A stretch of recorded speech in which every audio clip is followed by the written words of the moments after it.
30 ते 40 सेकंड्समध्ये valley cross करून मी येऊन पोहोचले या सुळक्यावर आणि आत्ता आला तो खरा क्लायमॅक्स. मी याला चित्तथरारक अनुभव देखील म्हणेल.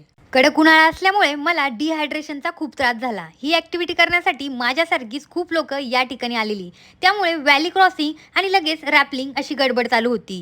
आणि त्यातच खाली खोल दरीकडे पाहिल्यानंतर माझ्या चेस्टमध्ये थोडंफार पेन व्हायला लागलं. मी टीम मेंबरला सांगितलं मला 5 मिनिट इथे आराम करू द्या, मगच मी रॅपलिंग करणार.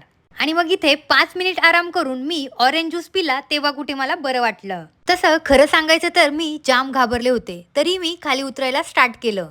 जशी मी सुळक्यावरून खाली उतरायला लागले तसं माझा हार्नेस खूप घट्ट होऊन पायाला त्रास व्हायला लागला. थोडं थांबून मी परत रॅपलिंग करायला सुरुवात केली. रॅपलिंग करताना मला असं वाटत होतं की कधी एकदाच मी खाली जाईल. अर्ध्यापर्यंत आल्यानंतर मला असं झालं की कोणीतरी मला खाली घेऊन गेलं पाहिजे, कारण वरून खाली पाहिलं की खूप भीती वाटत होती. ही रॅपलिंग करताना दगडाला माझे दोन्ही गुडघे घासून मला खूप खरचटलं होतं.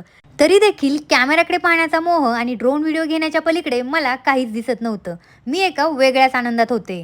थोडं धाडस दाखवून कसं बसं घाबरत घाबरत मी ही ॲक्टिव्हिटी सक्सेसफुली कंप्लीट केली.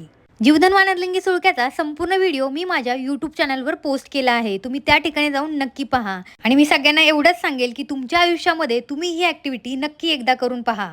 असा होता माझा जीवधन वानरलिंगीचा अनुभव. तुम्हाला व्हिडिओ कसा वाटला मला नक्की कमेंट करून सांगा.